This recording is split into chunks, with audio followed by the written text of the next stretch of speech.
Recentemente eu tava andando pela minha Steam, que é uma coisa que, pra ser sincera, eu normalmente não faço. Eu não tenho jogado tanto no PC, então não tinha muito motivo pra eu ficar perambulando pela minha Steam atrás de jogo. E eu percebi que um desses jogos que eu tava de olho há um tempinho havia saído. E eu vou falar agora um pouco sobre o meu mais novo xodózinho, que é Haste, ou Haste.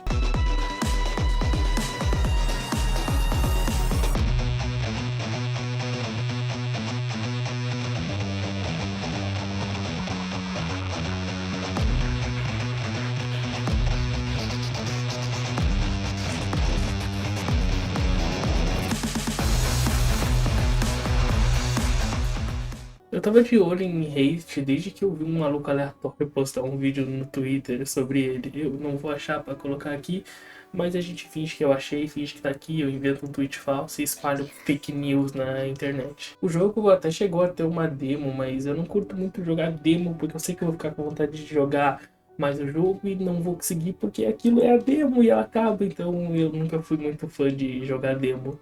E por conta disso eu acabei só esquecendo que o jogo existia. Foi então que eu fui dar uma conferida na Steam e olha só, este tinha saído, o jogo inteirinho e completo. Então, sem pensar duas vezes, eu peguei o meu suado dinheirinho e comprei. E joguei essa maravilha. Eu joguei por praticamente 7 horas seguidas desde que eu comprei. Eu madruguei o sábado tentando concluir o mundo 6, eu acho. Essa desgraça aqui, essa filha da putagem. Este conseguiu me fisgar de um jeito que nenhum outro lançamento de 2025 tinha conseguido. Isso pelo simples fato dele ter uma das coisas que eu mais considero divertida e legal em um jogo, que é a movimentação.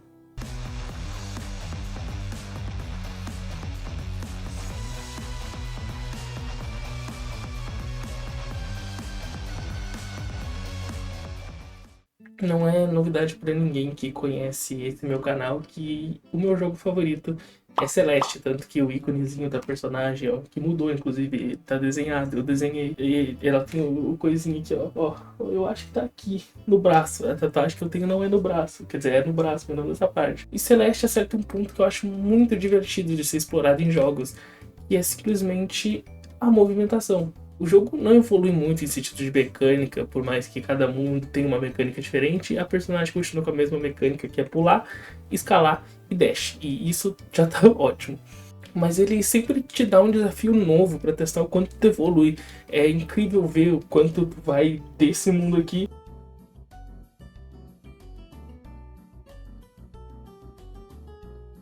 para isso aqui. É uma evolução absurda. E eu gosto muito de quando jogos fazem isso, de quando tu começa como uma fodida, uma coitada, e termina como a fodona dos games.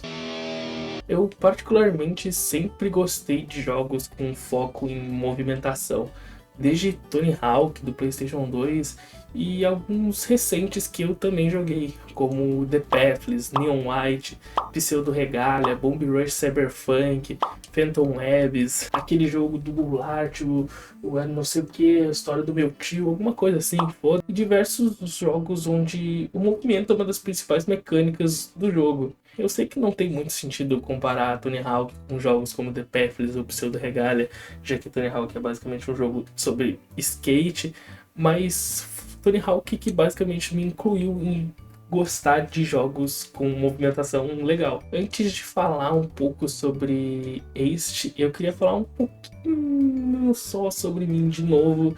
Mais uma vez, senta que lá vem história. Se você me conhece pelo menos um pouco, deve saber que eu sou fascinada por velocidade em obras, no sentido de personagem, não de corridas rápidas e maneiras. Eu simplesmente amo quando eles inserem um personagem ágil ou rápido, como é o caso do Flash ou até do Sonic. Eu sempre tive um brilho no olhar de ver a velocidade representada em diversas obras, seja elas mangá, filmes, séries ou o que eu mais gosto, que são videogames. Eu ficava perdido em meus pensamentos, pensando em quão foda seria um jogo do Flash. E lembro de ter ficado muito triste quando eu descobri que realmente iam fazer um jogo do Flash. Eu não sei se vou encontrar imagens para colocar, mas eu lembro de ter visto alguma coisa sobre. E descobri que eles cancelaram sei lá por quê. Eu acho que sempre foi complexo tentar retratar esses personagens super mega rápidos em uma obra de videogame. Deve ser por isso que os fãs do Sonic não gostam da maioria dos jogos deles. Ou talvez porque não tenham close suficientes do pé do Sonic, ou close suficiente nas tetas daquela morcega safada.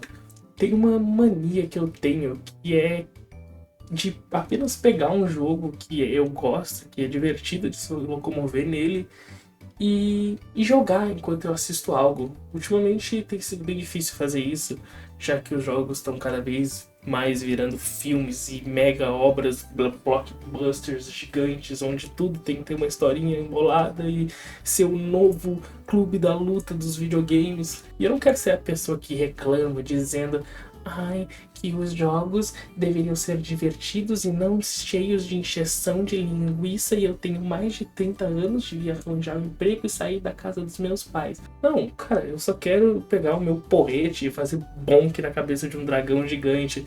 Tu acha mesmo que eu quero saber a história por trás do novo mundo? Eu te odeio, Monster Hunter World. Por que tu não deixa eu pular as porra da cutscene? Vai se fuder. Eu não vou enrolar muito pra falar isso, mas este é um jogo inteiramente sobre movimentação e velocidade.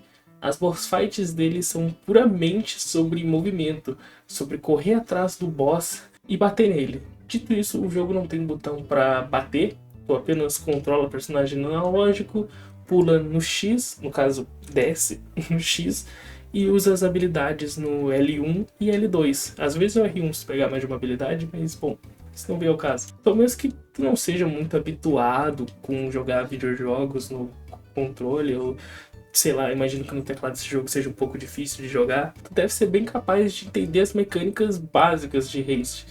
A forma que tu avança os mundos são puramente movimentação. Ele é um roguelike. Para você que não sabe, é um jogo que você tem uma run e você vai adquirindo habilidades para ficar mais forte nessa run. Um bom exemplo de roguelike seria a Hades, ou Hades, sei lá como tu fala o nome desse jogo, ou Bind of Isaac, que é um dos meus jogos favoritos, e eu amo esse jogo de paixão. E no caso, este também é um roguelike, mas ele é um pouquinho diferente dos outros. Todas as habilidades que você compra ou ganha explorando os mundos servem apenas para ajudar na movimentação do jogo. E eu achei isso simplesmente incrível e genial. Eu acho que eu nunca tinha visto isso em nenhum outro jogo. A coisa que mais me chamou atenção neste jogo é que ele é muito, mas muito foda em representar a velocidade da personagem, que é a Zoe. Eu nunca achei que eles iam conseguir fazer uma personagem tão rápida sem deixar o jogo ruim ou quebrado de alguma forma. Mas os malucos conseguiram, eles realmente conseguiram fazer um jogo nesse naipe. Eles acharam uma forma de encher os mapas de obstáculos, de curvas e de aqueles bagulho que desce e sobe, que eu não sei se pode chamar de montanha. Lombada, chama, não sei. E mesmo com essa personagem super rápida, um mundo cheio de obstáculos, isso deu muito certo. É simplesmente muito divertido se locomover pelos mapas. Eu perdi muito tempo só no modo infinito do jogo. Acho que eu cheguei no nível 50. E pra te ter noção, no nível 30 eu já demorei cerca de meia hora pra fazer isso. Então é um jogo muito divertido. Falando um pouco sobre a história, ele é bem maneirinho. Eu não quero dar muito spoiler, mas eu sei que eu falei, jogos não deviam ser super... Os jogos não deviam ser ultra mega produções, mas este tem uma história que até um patinho de borracha consegue pegar. Então eu quis prestar atenção, é uma história legal e eu gostei. E mesmo que você não queira prestar atenção na história, tu pode simplesmente pular todos os diálogos e apenas jogar o jogo, que foi sinceramente o que eu fiz da primeira vez que eu joguei, mas a segunda eu prestei atenção. Se você quiser, você pode conferir o jogo, ele tá bem barato na Steam, comparado ao que os jogos estão hoje em dia, não é mesmo? Dona Nintendo e Dona Sony cobrando R$300 em um jogo de 5 anos atrás, vai se fuder. E eu posso te garantir que tu vai passar horas e horas jogando esse jogo. Esse jogo consegue acertar em tudo que ele simplesmente se propõe a fazer. Os personagens são super carismáticos, o estilo de arte é simplesmente lindo e é um dos meus favoritos. Eu adoro essa arte meio desenho, assim, meio... O jogo é muito bem polido e a gameplay é maravilhosa. Cada descidinha, pulo, boss, cada run é tudo tão perfeitinho, tão fechadinho. Um jogo como este foi tudo que eu sempre quis quando eu falava sobre tratar de velocistas em videogames. Dá o cu com nós, ou dá o cu pra nós. Agora eu queria abrir aqui um espacinho pequeno para falar sobre 2 jogos que eles envolvem movimentação e eu gosto muito, que é o caso de Pseudo Regalia, que é um jogo que provavelmente você não conhece, já que ele é um jogo bem underground dos videogames, é uma hidden gem da Steam, porque eu amo esse jogo e eu simplesmente só joguei ele por causa do Psycho e de uma treta que deu no Jogando Foda-se, porque eu tava dizendo que o Psycho era furry por jogar isso aqui e simplesmente eu concordo. Os caras botaram uma cabra coxuda, mano, ela tem 50 kg em cada coxa. Isso aqui eu não sei. Mas esse jogo é muito bom. Ele é um Metroidvania de movimentação e simplesmente todas as habilidades deles se baseiam em movimento. Então, é um jogo que eu gostei bastante, particularmente. Ele é um jogo que eu deixei pra jogar enquanto eu tava assistindo alguma outra coisa. Eu, sinceramente, não zerei ele ainda, porque eu fiquei com preguiça de continuar. Mas não é culpa do jogo, é minha, porque eu tava em momentos que eu não queria jogar nada. Um dia eu vou pegar pra voltar a jogar ele. E se você quiser jogar Pseudo Regalia, eu super recomendo. Ele é um jogo barato, mas infelizmente ele não tem português. Mas o jogo não tem tanta história, então eu queria dedicar um tempinho para falar sobre mais um joguinho que também eu não sei se eu posso dizer, mas vem de uma empresa que eu gosto muito, que é a Annapurna, que também, se você é um pouco mais chegada a jogos indies, deve conhecer como a empresa que fez Outer Wilds, Neon White, The Pathless, Stray e Journey. Eles fizeram jogos bem nomeados, assim, bem bons, mas a maioria não deve conhecer porque são jogos indies, então a maioria das pessoas não quer se arriscar em jogar um jogo sobre um gato em um mundo pós-apocalíptico. Eu acho que é isso que esse Stray se trata, eu não sei, eu joguei no lançamento e eu não lembro de porra nenhuma. Eu queria falar sobre 2 jogos dele, que são simplesmente The Pathless e Sayonara Wild Hearts. Por mais que Sayonara não seja um jogo sobre movimentação, ele é um jogo bem divertido que tecnicamente é sobre movimentação, mas ele é um jogo rítmico, um jogo sobre música, e ele é muito legal. Tanto ele quanto The Pathless, que esse sim é um jogo sobre movimentação, é um jogo de pegar atirar flechinha, ir rapidão pra caralho, pegar a águia, voar, matar um bicho de 5.000 cabeças.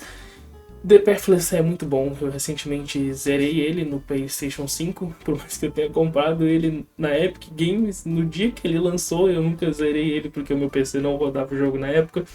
Então eu comprei um PS5, esqueci que eu tinha ele na Epic e joguei ele no PS5. Tô tentando fazer a platina dele, que é uma coisa que eu, sinceramente, agora, por algum motivo, tô gostando de fazer. Eu platinei diversos jogos, mas enfim, isso não vem ao caso, não é disso que eu tô falando. Eu sempre me perco quando eu tô falando de assuntos. The Pathless é um ótimo jogo, a história dele é muito boa. E eles têm a porra... Mano, isso aqui é irado. Esse bicho aqui é muito foda, irmão. Enfim, joguem todos os jogos da Annapurna. Eu vou mamar as bolas dessa empresa enquanto for necessário, porque eles simplesmente só lançam pedradas e por um preço muito bom, já que Outer Wilds é um dos melhores jogos da vida e ele custa esse preço aqui.